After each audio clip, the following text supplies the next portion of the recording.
Bonjour et bienvenue sur les Intrépides de l'Assertif, le nouveau podcast dédié à la certification professionnelle. Chaque mois, OC Connect et 4 associés ouvrent leur micro à des femmes actrices de la certification. Audacieuses, lumineuses et inspirantes, elles nous embarquent dans le voyage de leur vie professionnelle. Bonne écoute. Bonjour à tous et à toutes, j'ai le plaisir de recevoir aujourd'hui Aurélie Cariani, chargée de mission à la Chambre d'agriculture France. Aurélie n'a pas tout de suite compris pourquoi elle était faite. Et pour cause, enfant des années 80, le mot d'ordre était « études longues » avec au préalable le sacro-saint bac scientifique. L'idéologie de cette décennie, dont la plupart des quarantenaires se souviennent, a ouvert le champ des essais à l'aveugle, au démarrage de leurs études supérieures. Pour Aurélie, ça sera du génie civil à la cosmétique, en passant par la pharmacie. Le fossé peut paraître grand, mais quand on ne sait pas ce que l'on cherche, le saut se fait sans même dire ouf. Ou encore plus, quand, comme Aurélie, on est doté d'une curiosité insatiable et d'une grande adaptabilité, capable d'observer et d'absorber les us et coutumes d'une planète inconnue. L'avantage d'explorer, c'est qu'à un moment donné, on fait la rencontre qu'il nous faut pour savoir où se trouve notre place. Et celle d'Aurélie, c'est la pédagogie. Ça tombe bien, aujourd'hui, c'est à nous qu'elle va transmettre son expérience et son regard sur le monde de la formation et de la certification. Bonjour Aurélie, est-ce que vous souhaitez compléter cette introduction ? Bonjour Camille, non, très complet. Ça va ? Oui. Ça permet de démarrer. Oui. Ok, vous avez travaillé dans plusieurs laboratoires de cosmétiques. Yves Rocher, Nocibé, le docteur Pierrico, vous avez été formatrice, puis assistante pédagogique, chef de projet à l'IRTS de Paris, l'école du travail social. La première question que j'ai envie de vous poser, c'est quelles sont les 3 compétences principales que vous avez consolidées tout au long de votre parcours et que vous avez l'occasion de redéployer dans votre contexte actuel à la Chambre d'agriculture France ? Alors, dans un premier temps, je vais corriger, ce ne sont pas des laboratoires, puisque dans la cosmétique, effectivement, on peut avoir l'idée de travailler dans les laboratoires, mais moi, j'étais essentiellement sur les points de vente. Ok. Donc, le contact avec la clientèle. Donc, la correction était vraiment nécessaire.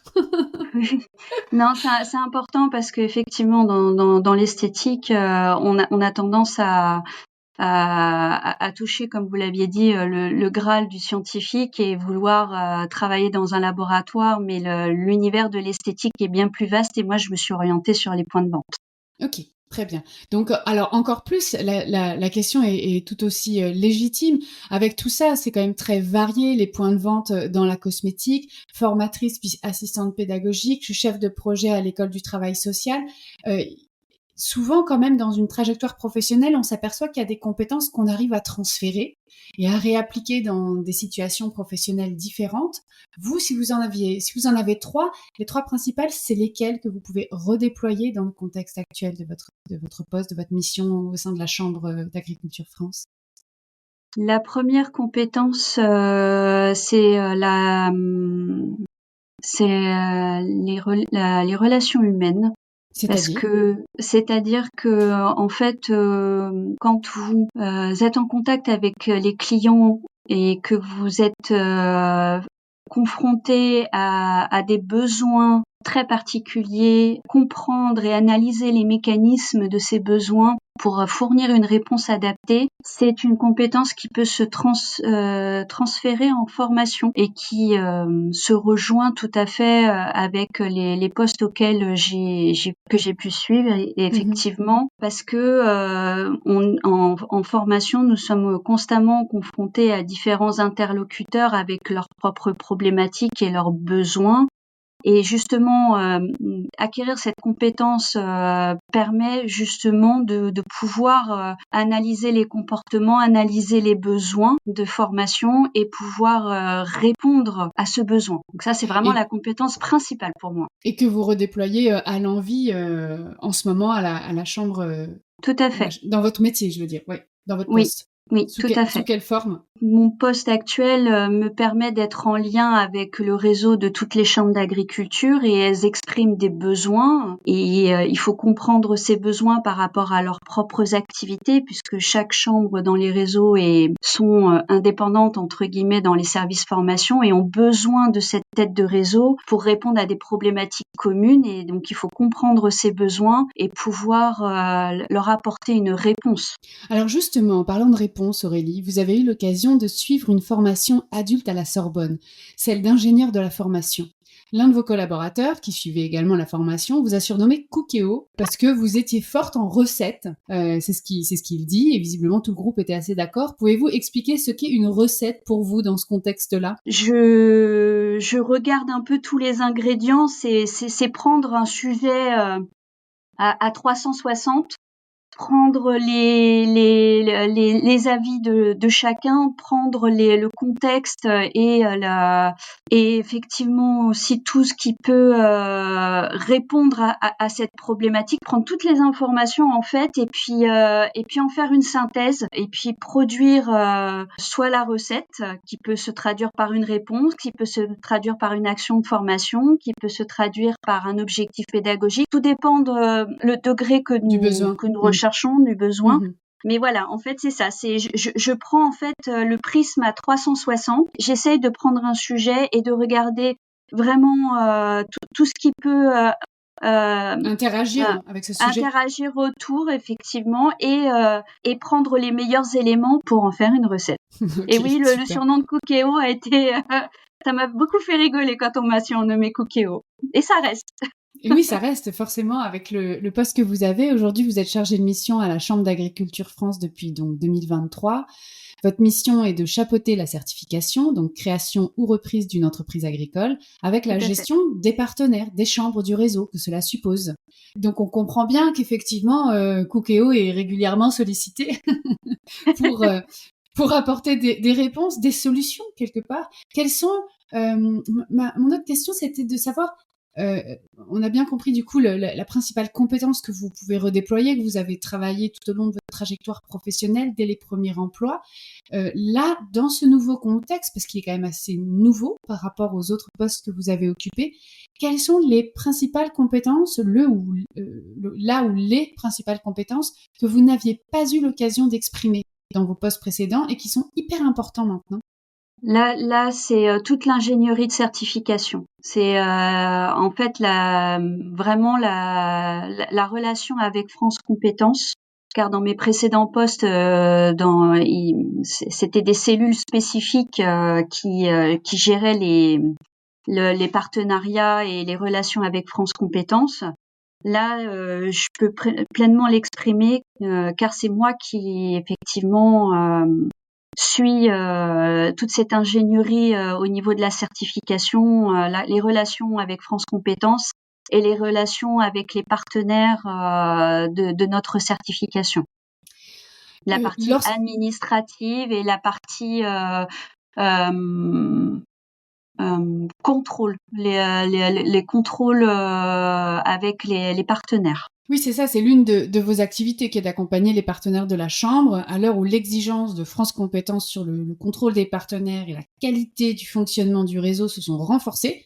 C'est quoi les bonnes pratiques que vous avez mis en place pour assurer la satisfaction de ces objectifs? C'est quand même particulier, cette idée de contrôle de partenaires. Vous le prenez comment? Alors, effectivement, j'aime pas trop le terme contrôle, mais c'est effectivement un langage qui est utilisé par France Compétences et qui peut s'expliquer parce que des certificateurs peuvent avoir des partenaires qui sont externes, entre guillemets, à leur réseau. Nous, la singularité que nous avons au sein du réseau des chambres, c'est que nous sommes un réseau et que du coup, notre vision des choses, et je la partage complètement, c'est l'implication et l'accompagnement. C'est-à-dire que Chambre d'agriculture France ne travaille pas en autonomie et fait participer les partenaires, puisque cette certification est à destination de nos partenaires, Chambre d'agriculture du réseau. Et donc nous développons cette certification pour elles et il est indispensable pour moi de travailler en partenariat avec eux, de les accompagner et de prendre en considération leur réalité de terrain, leur pratique professionnelle et de s'adapter pour faire en sorte que cette certification puisse vivre, puisque c'est l'objectif, qu'elle vive, qu'elle réponde aux besoins des stagiaires qui vont suivre cette certification et de répondre à la fois également aux exigences d'une certification et de France Compétences. Oui, vous avez dit le mot-clé, c'est-à-dire que contrairement à un organisme certificateur qui va créer le réseau à partir de la certification, chez vous, le réseau est déjà là et vous avez tous cette culture du partenariat et de la coproduction, de la coaction, du travail partagé avec des places assez définies finalement, puisque la Chambre d'agriculture France, elle a sa place, elle a son rôle qui est déjà défini auprès des autres chambres du territoire. Tout à fait. Quand on a préparé cette interview, vous m'avez confié que pour vous, l'expression « il n'y a pas de questions bêtes » était fondamentale dans l'apprentissage. Pouvez-vous nous partager ce que vous entendez par là? Parce que c'est vrai que c'est une expression française qu'on entend. On a tous son explication. Moi, j'aimerais entendre la vôtre.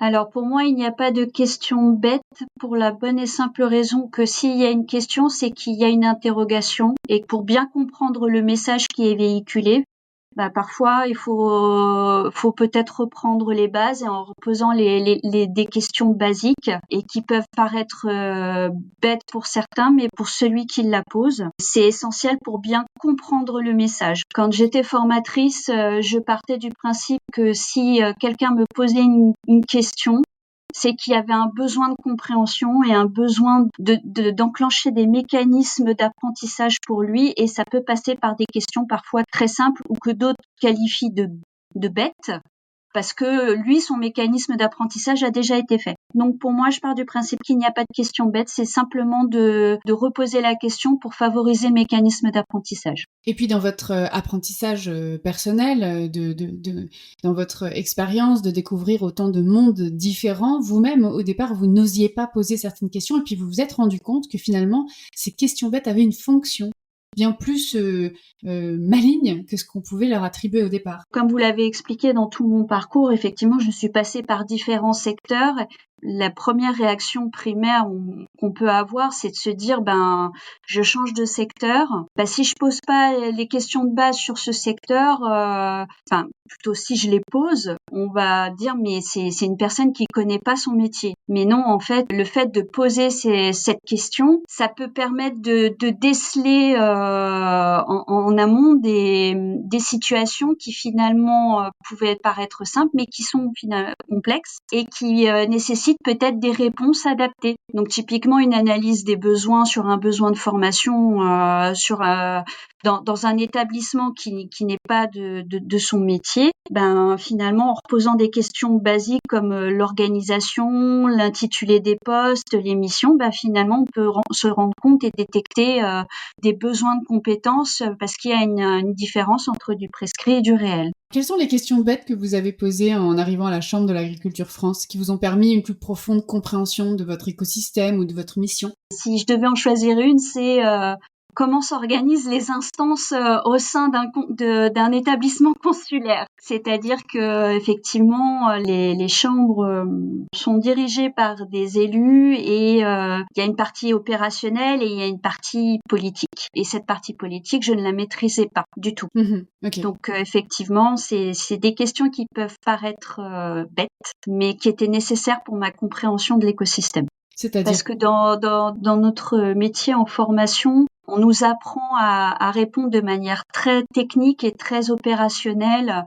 Si on parle d'une action de formation sur la production d'un scénario pédagogique, en passant par des audits de qualité avec Calliope, on est très opérationnel. Le versant politique n'est pas pareil et le discours technique ne parle pas forcément et c'est valable pour la vie au quotidien. Effectivement, quand on parle un stagiaire qui souhaite rentrer en formation, si on rentre dans le technique tout de suite sans lui parler de ce qu'il va bénéficier après la formation, on risque de le perdre. Et ça, ça se rejoint également dans son versant-là.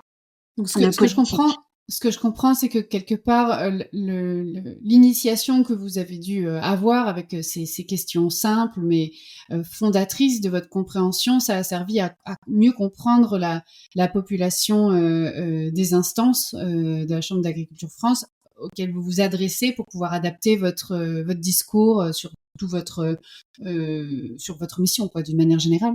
Oui, complètement. Ok. Mais heureusement, je suis pas toute seule. J'ai une équipe j'ai une responsable et une équipe dans le service formation qui m'aide au quotidien et j'apprends tous les jours et j'adore ça. Et je continue encore actuellement d'apprendre. Oui, on a bien compris que apprendre, c'était quand même quelque chose qui vous plaisait dans la vie. Oui. Ben justement, parce que finalement, vous usez de pédagogie auprès de ces nouvelles personnes, de ce nouveau public. Alors, pour clôturer le sujet de la pédagogie, je vous livre ici une citation de quelqu'un qui s'appelle Joseph Joubert, qui était écrivain du XVIIIe. Il était contemporain et ami de Diderot et de Chateaubriand. Bizarrement, il a été très discret, alors qu'il a beaucoup travaillé avec ces deux grands de l'histoire de France. Pour l'anecdote, c'est son neveu qui lui a permis de faire la lumière sur son œuvre, sur tout son travail. Et parmi cela, il y a une phrase qui a été retenue et qui dit « Pédagogie, porter en soi et avec soi cette indulgence qui fait fleurir les pensées d'autrui ». Qu'est-ce que vous en pensez ? Pour moi, ça veut dire qu'effectivement, la pédagogie se vit au quotidien, aussi bien dans le professionnel que dans le personnel. Et il y a cette idée d'indulgence.